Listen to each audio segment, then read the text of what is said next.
Hello everyone, কেমন আছেন? আমি ভালো আছি। আজকে আপনাদের সঙ্গে শেয়ার করছি রোজকারই রান্না, যেটা আমরা রোজ বানিয়ে খাই। ভালো মন্দর সঙ্গে সঙ্গে এগুলোও তো দরকার। কারণ অনেকেই এখন নতুন রান্না শিখছেন, হয়তো নতুন সংসার, অনেকে জানেন না সে কি কোনটা কিভাবে করবে। তো তেল গরম হয়ে গেছে, প্রথমে আমি 5 ফোড়ন ছক লাগালাম। এটা হলো এই যে ঝিঙে, আলু ঝিঙের তরকারি। আলু ঝিঙের তরকারি বললে সবসময় পোস্ত মাথায় আসে।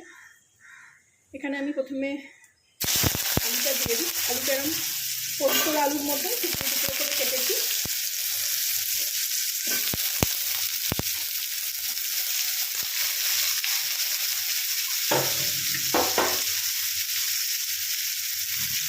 এখানে 3টে কাঁচা চেরা লঙ্কা দিয়ে দেবো।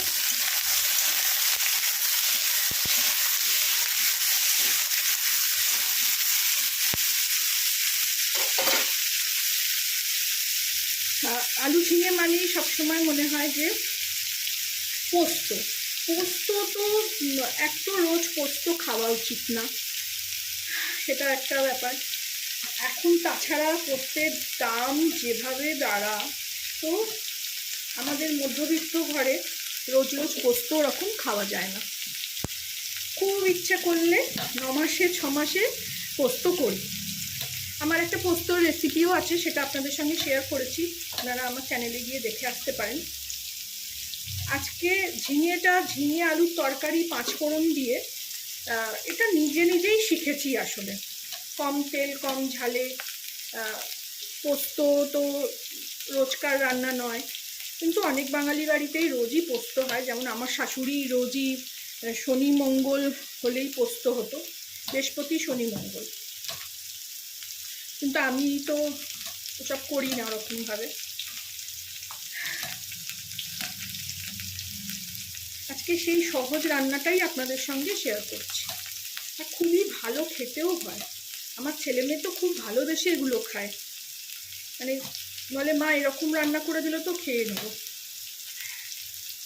একটা সবজিও খাওয়া হলো, আর তাড়াতাড়ি আমার রান্নাটাও হয়ে গেল। আপনারা চাইলে এতে পোস্তও দিতে পারেন, কিন্তু আমি সোজাভাবে দেখাচ্ছি।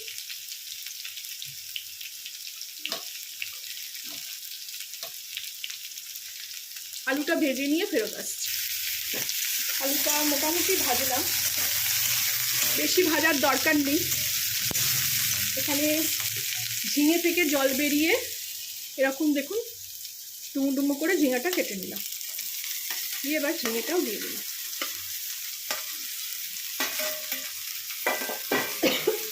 অনেকে অনেক রকম ঝিঙের পদ দেখান, রেসিপি বানান।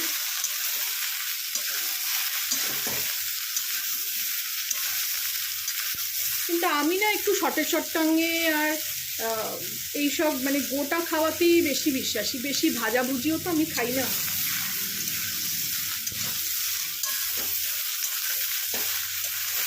এইবার এতে একটু গুঁড়ো মশলা দিয়ে দেবো। জানিনি আমার গুঁড়ো মশলা মানে একটু হলুদ,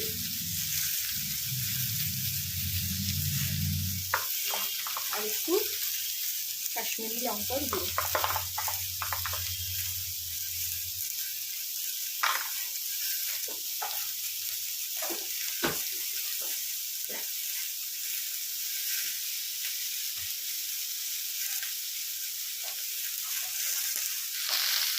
অল্প করে চিনি দিয়ে দেবো।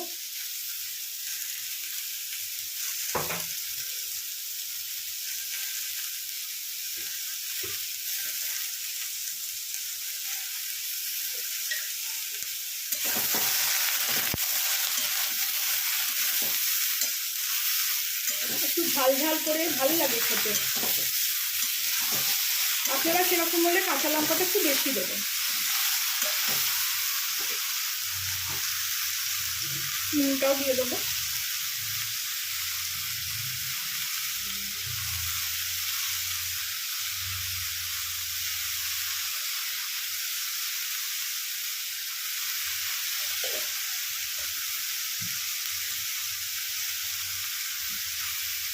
এটাও ভালো করে নাড়িয়ে নেব।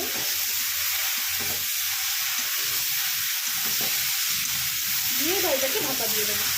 এবার ধীরে আছে, এটা আলুও সেদ্ধ হয়ে যাবে আর ঝিঙেটাও হয়ে যাবে।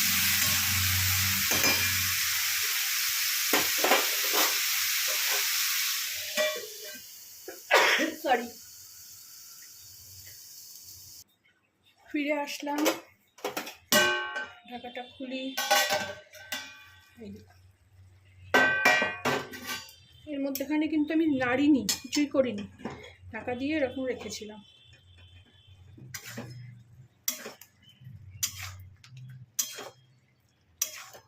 ঝিঙেটা মনে হলো দেখছেন কত ঝিঙে ছিল, মনে হচ্ছে এখন কিছুই নেই, আলুটা বেশি হয়ে গেল।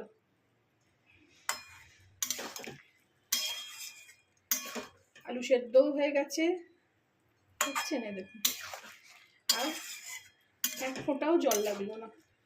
আপনারা যদি পোস্ত দিয়ে খেতে চান এই সময় একটু পোস্ত দিয়ে দেবেন। আমি এবার এটাকে খুলেই রান্না করব। একটু গ্যাসটা বাড়িয়ে দেবো। এই দেখুন জল পুরো শুকিয়ে গেছে। খুব সহজ সিম্পল রান্না, রোজকার রান্না।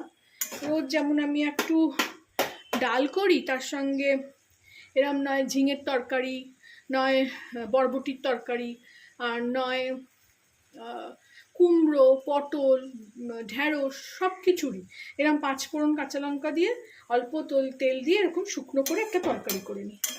তার সঙ্গে ডাল থাকে, স্যালাড থাকে। রোজ রোজ হয়তো মাছ খাওয়া হয় না, ডিম সেদ্ধটা রাখি, ডিম সেদ্ধটা ছেলে মেয়েকে দেওয়ার চেষ্টা করি। আপনারাও বানাবেন, বানিয়ে খাবেন, জানাবেন আমাকে কেমন লাগলো।